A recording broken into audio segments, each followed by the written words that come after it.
হঠাৎ করেই যেন অস্থিরতা দেখা দিয়েছে ডক্টর মোহাম্মদ ইউনূসের নেতৃত্বাধীন অন্তর্বর্তীকালীন সরকারে। উপদেষ্টা যারা রয়েছেন তারা নানান ধরনের কথা বলছেন এবং সেই কথাগুলো রাজনৈতিক দল বিএনপি তারা আবার সেগুলোর বিরোধিতা করছেন। এবং আমি দেখেছি নুরুল হক নূর তিনি গতকালকেও বলেছেন যে উপদেষ্টা পরিষদ বদলাতে হবে এমন দাবি তুলছেন। এবং বিএনপির পক্ষ থেকে যেটা বলা হচ্ছে যে উপদেষ্টা পরিষদে থেকে বা সরকারের থেকে যদি কেউ রাজনৈতিক দল গঠন করে তবে সেক্ষেত্রে সেটা ভালো হবে না বা একটি নিরপেক্ষ একটি সরকার বা তত্ত্বাবধায়ক সরকারের দাবিও তুলছেন অনেকে বিএনপির পক্ষ থেকে।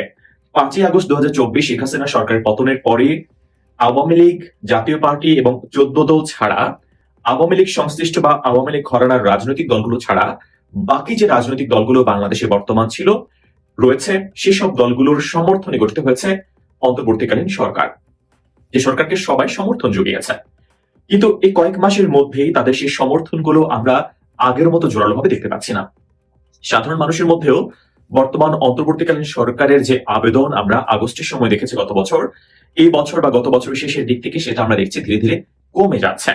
এবং এটার কারণ হিসেবেই আইন শৃঙ্খলা পরিস্থিতি নিয়ন্ত্রণ করতে না পারা, দ্রব্যমূল্য একেবারেই নিয়ন্ত্রণহীন হয়ে পড়া বা নিয়ন্ত্রণ করতে না পারা, এই বিষয়গুলোকে খুব বেশি পরিমাণে দায়ী করছেন সাধারণ মানুষ। আর রাজনৈতিক দলগুলোর সমর্থন তুলে নেওয়া বা আগের মতো জোরালো সমর্থন না করার পেছনে কারণ হচ্ছে উপদেষ্টা পরিষদে এমন কয়েকজন রয়েছেন যারা রাজনৈতিক দলগুলোর সঙ্গে একেবারে বিরুদ্ধাচরণ করছেন, বিমাতাসুলভ আচরণ করছেন।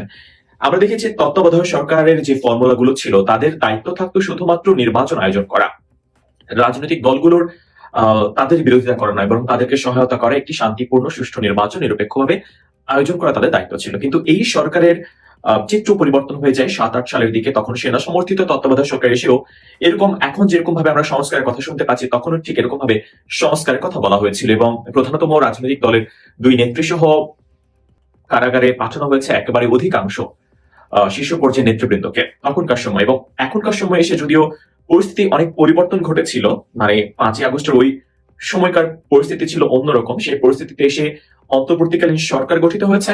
সেই সরকারের দায়িত্ব অনেকেই ভেবেছিলেন বা রাজনৈতিক দলগুলো ভেবেছিল যে যারা যদি বলে বিএনপি সহ গত 15.5 বছর ধরে রাজপথে যারা আওয়ামী লীগের শাসনের বিরুদ্ধে আন্দোলন করেছিল তাদের ভাবনা ছিল বা এই অন্তর্বর্তীকালীন সরকার হয়তোবা খুব দীর্ঘদিন স্থায়ী হবে না, তারা হয়তোবা কোনো না কোনো ভাবেই এটি তারা সুষ্ঠু নির্বাচন আয়োজন করবে, সেই সুষ্ঠু নির্বাচন বা নিরপেক্ষ নির্বাচন আয়োজনের জন্য যতটুকু সংস্কার প্রয়োজন ঠিক ততটুকু সংস্কারে তারা করবে।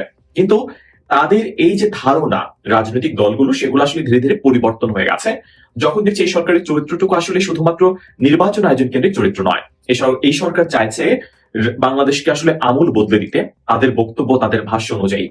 এবং এই সরকারের সঙ্গে জামাতের নানান কানেকশন, জামাতের সঙ্গে খুব বেশি পরিমাণে তাদের মেলামেশা, এগুলো কিন্তু বিএনপি কোনোভাবেই তাদের নিজেদের পক্ষে দেখতে পাচ্ছে না। বিএনপি শুরু দিকে সরকারকে একেবারে ব্ল্যাঙ্ক চেক দিয়ে সমর্থন জানালেও যতই সময় যাচ্ছে ততই তারা বুঝতে পারছে যে সরকারের তারাও শত্রুতে পরিণত হয়েছে। এবং এই সরকারে যারা রয়েছেন উপদেষ্টা, যদি আমি ছাত্র সমন্বয়ক যারা আসিফ মাহমুদ, সজীব ভুঁইয়া, নাহিদ ইসলাম, মাহফুজ আলম, এই তিনজনের সঙ্গে যারা ঘনিষ্ঠ ছাত্র, হাসনাত আব্দুল্লাহ হোক, সার্জিস আলম হোক, আবার জাতীয় নাগরিক কমিটি নাসিরউদ্দিন পাটোয়ারি, সবাই কিন্তু অনেকটা একই সুরে কথা বলছেন। 5 আগস্ট পরবর্তী সময়ে বা ওই মুহূর্তে তাদের বক্তব্য ছিল শুধুমাত্র আওয়ামী লীগ বিরোধী বক্তব্য ছিল। কিন্তু যখন শেখ হাসিনার পতন ঘটে গেল, শেখ হাসিনা বাংলাদেশ ছেড়ে চলে গেলেন, আওয়ামী লীগের সকল নেতা উচ্চ পর্যায়ে সবাই দেশ ছেড়ে চলে গেল, দেশে যারা রয়েছেন তারা আত্মগোপনে রয়েছেন, ঠিক তখনই এই সরকারের বা উপদেষ্টা বা ছাত্রদের যেন অন্যতম টার্গেটে পরিণত হলো বিএনপি। তারা এখন মুজিববাদকে বাদ দিয়ে দিতে চান, জিয়াবাদকে বাদ দিয়ে দিতে চান। এবং উপদেষ্টা মাহফুজ আলম তিনি সরকারের অংশ হয়ে একটি অন্তর্বর্তীকালীন সরকার তিনি বলছেন যে একেবারেই নিষিদ্ধ করে দেয়া টাইপের, হুমকি দেয়া টাইপের, যে আওয়ামী লীগ নাই করে দিবেন, বাংলাদেশ পন্থী দল জামাত ইসলাম থাকবে, বিএনপি থাকবে। মানে জামাত ইসলাম এখন বাংলাদেশ পন্থী দল।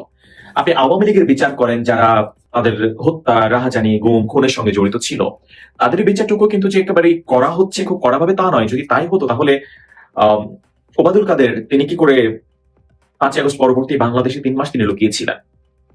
এবং আমরা অনেক জানতে পারছি, অনেকেই যেমন হাসান মাহমুদ তিনি আটক হয়েছেন, গণমাধ্যমে সেই খবর এসেছিল, তিনি কি করে বা দেশ ছেড়ে চলে গেলেন, বা বিচারের কার্যক্রম আসলে কতটুকু এগোচ্ছে, এমন নানান ধরনের সংশয়, নানান কিছু আসলে রয়েছে। সরকার আসলে কি করতে চাইছে সেটা নিয়ে মনে হয় যেন তারা খুব একটা নিজেরাও তারা শিওর নন, অথবা এমন হতে পারে জনগণের সামনে একটা ধোঁয়াশা তৈরি করে রাখা হচ্ছে, ধোঁয়াশার পিছনে তারা অন্য কিছু করার চেষ্টা করছেন।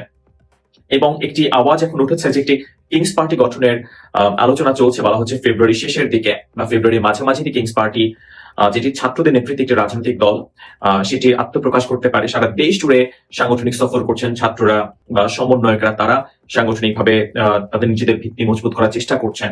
এখন তারা আবার সরকারের অংশ, তার মানে তারা সরকারের সুযোগ সুবিধাও তারা পাচ্ছেন। এই যে নানান বিতিকিচ্ছির অবস্থা, পুরো রাজনীতি জুড়ে বিএনপি এখন পড়েছে পুরো বেকায়দায়। কারণ আওয়ামী লীগ মাইনাস বা শেখ হাসিনা মাইনাস, সেই পুরনো 6, 7, 8 সালের -2 থিওরি যেন 25-এ এসে 24-এ এসে আবার নতুন করে আলোচনার জন্ম দিল। এবং দুই নেত্রী শেখ হাসিনা, খালেদা জিয়া, তারা দুজনই এই মুহূর্তে দেশের বাইরে, যদিও দুজনের দেশের বাইরে যাওয়ার প্রেক্ষাপট সম্পূর্ণ ভিন্ন। শেখ হাসিনাকে একেবারেই তল্পিতল্পা গুটিয়ে পালিয়ে তার জীবন বাঁচাতে হয়েছে ভারতে গিয়ে। আর এবং খালেদা জিয়া, তিনি আসলে চিকিৎসার জন্য তিনি গিয়েছেন এবং তাকে গণসংবর্ধনার মধ্য দিয়ে বলা যায় তার নেতা কর্মীরা রাস্তার দুপাশে জড়ো হয়ে তাকে বিদায় জানিয়েছেন। কিন্তু তাকে বিদায় জানালেও মানুষের মনে বা বিএনপি পন্থী যারা রয়েছেন তাদের মনে সংশয় রয়েছে তিনি আদৌ ফিরতে পারবেন কিনা, তাকে ফিরতে দেওয়া হবে কিনা। আর শেখ হাসিনাকে তো ফেরত আনার চেষ্টা করা হচ্ছে, যদিও ভারত সরকার শেখ হাসিনাকে খুব সহজে বাংলাদেশের সরকারের কাছে বা বাংলাদেশে ফেরত দিবেন সে ব্যাপারে মনে হয় না আমরা কেউ আশা রাখতে পারি, কারণ ভারত এখনো পর্যন্ত পজিটিভ কোনো সাইন তারা দেখায়নি। এই যে সরকার আসলে কি করতে চাইছে, এটা আসলে কোনো না কোনো ভাবে আমরা জনগণ, যারা সাধারণ জনগণ, তারা কোনো না কোনো ভাবে আমরা বুঝতে পারছি না। একই রকম ভাবে রাজনৈতিক দলগুলো তারাও যেন অনেকটা আনরেস্ট অবস্থায় আছে। আওয়ামী লীগবিহীন বাংলাদেশে যখন বিএনপির সবচেয়ে বেশি সুবিধা পাওয়ার কথা, সেটা যেন অনেকটাই অন্যরকম। বিএনপি যেন আরো সংশয়ে ভুগছে। কারণ আমরা নাহিদ ইসলামের স্ট্যাটাস দেখেছি, তিনি ফখরুল ইসলাম আলমগীর সাহেব, বিএনপির মহাসচিব, তার কথার উত্তরে তিনি একটা স্ট্যাটাস দিয়েছেন। সেখানে তিনি বলেছেন যে 5 আগস্ট পরবর্তী সময়ে বিএনপির অনেকেই প্রশাসনের অনেক জায়গায়, সেটা আইন হোক, বিভিন্ন জায়গায় তারা গিয়ে তারা জায়গা দখল করেছে বা এরকম কিছু তিনি লিখেছেন। তো আপনারা তো নাহিদ ইসলাম সাহেব, আপনারা তো একটি নতুন বাংলাদেশের স্বপ্ন দেখিয়েছেন, নিরপেক্ষ ব্যাপার স্যাপার হওয়ার কথা। তো আপনারা কি করে বিএনপিকে সেই সুযোগ দিলেন? তার মানে শেখ হাসিনা যেরকম ভাবে দলীয়করণ করেছে তার নিজের স্বার্থে, আপনারা যদি নিজেদের ক্ষমতা পাকাপোক্ত করার জন্য বিএনপিকে তখন খুশি করার জন্য তাদের লোকবল আপনাদের মানে প্রশাসনে আপনারা বসান, একই রকম ভাবে জামাতের লোকবল আপনারা বসিয়েছেন। এমন নয় যে এখন এটা হতে পারে কেউ হয়তো মৃদু সমর্থক থাকেন, এখন যারা প্রশাসনে আছেন তারা তো কেউ না কেউ কোনো কোনো রাজনৈতিক দলের সমর্থক একটা বিষয়, আর হচ্ছে কর্মী, দলের কর্মী, সক্রিয় কর্মী, সেটা একটা বিষয়। আপনারা যদি সক্রিয় কর্মীদেরকে প্রশাসনের টপ টু বটমে আপনারা জায়গা করে দেন, সেগুলো কি কোনোভাবে নিরপেক্ষতা, নতুন বাংলাদেশ রাষ্ট্র সংস্কার ইঙ্গিত বহন করে? এগুলো যদি আপনারা এসেই আপনারা এগুলো করেন, তাহলে রাষ্ট্র সংস্কারের যে স্বপ্ন আপনারা দেখে যাচ্ছেন সেটা কি ভুল নয়? এই দায়িত্ব আপনাদের মাথা পেতে নিতে হবে। আবার বলা হচ্ছে যে আপনারা সরকার থেকে আপনারা রাজনৈতিক দল গঠন করবেন, আপনারা সরকার থেকে পদত্যাগ করে তারপর করবেন। এই যে সরকার থেকে আপনারা যে দল গঠনের যে সুযোগ সুবিধাটা আপনারা নিচ্ছেন, সেটার দায় কি আপনারা এড়াতে পারেন? আপনাদের প্রতিক্রিয়া জানাবেন। ধন্যবাদ।